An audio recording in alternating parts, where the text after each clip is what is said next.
ሰላም ዛሬ ስለ ሶሻል ሚዲያ ሚስጥሮች ላውራ።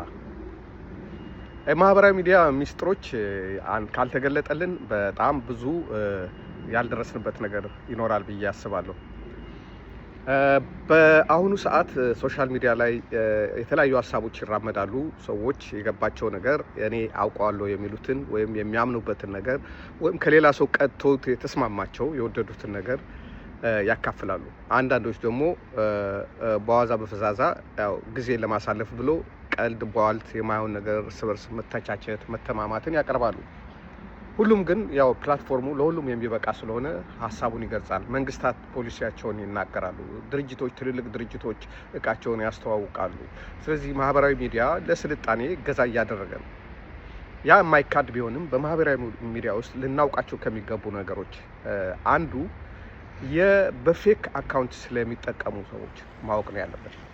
ፌክ አካውንት የሚጠቀሙ ሰዎች ከዚህ በፊት በትንሹ ለመግለጽ እንደሞከርኩት አንዳንዶቹ መደበኛ ሰራተኞች ናቸው።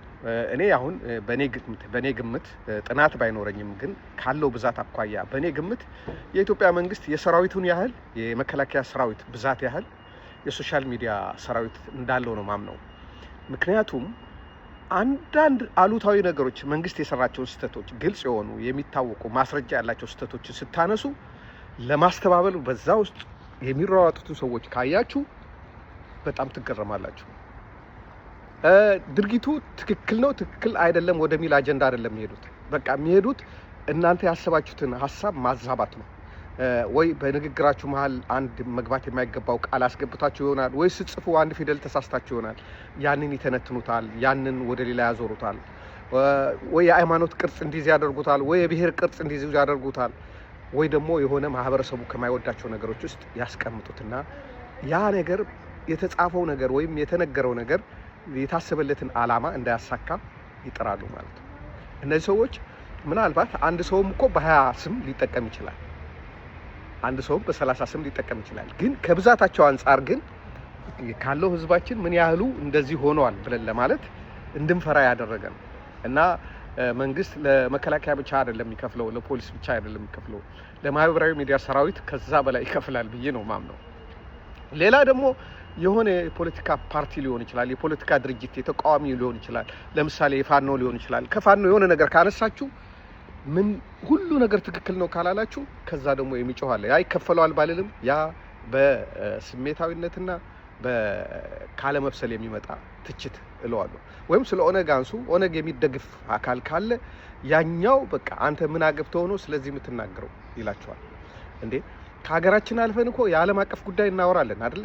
ያን ነገር ወደ እናንተ ሲመጣ ግን እኛ ለምን ትናገራላችሁ የምትሉበትን ነገር ይገርመኛል። እና አንድ ጽሁፍ አንድ ንግግር ከስሩ የሚጻፉ ኮሜንቶችን ካያችሁ እነዚህ አሉታዊ የሆኑ ስድብ ነክ ነገሮች ሰውን ማንቋሸሽ ማዋረድ ያለባቸው ከሆኑ ገባ ብላችሁ ስታዩት ፌክ አካውንት ነው።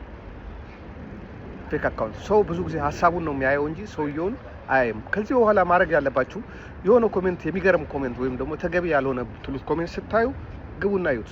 ሰውየው የለም ሌላ ሆነ ወይ ዩዘር ወይ ምናምን ፌክ ስም አስቀምጦ ነው የሚጽፈው።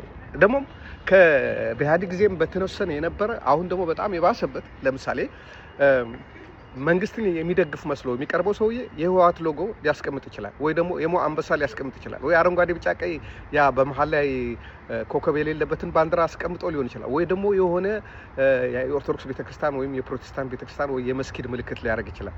ያ ማደናገሪያው ነው። ግን እውነታው የምታዩት ግን ትክክለኛ የሆነ ሀሳብን ሲቃወም ስታዩት ያ ውሻም ለበላበት ይጮሃል እንደሚባለው ነው የሚሆነው። እናም ደግሞ መነጋገርና ነገሮችን በትክክል በማስረጃ መተቸት መቻል አገርን ያሳድጋል እንጂ ወደ ኋላ አይወስድም። ስለዚህ ትችቶችን ከመከላከል ይልቅ ስህተቶችን በማረም ወደፊት መራመድ የሚሻል ይመስለኛል። ለመንግስት አካልም ቢሆን ማንም አይናገር እኔ ከተሳሳትኩም ገደል ልግባ ይዣችሁ አብራችሁ ገደል ልግባ አይባልም። እና ይሄ የሆነበት ምክንያት አንድም መንግስቱ የመጣው በሶሻል ሚዲያ ነው።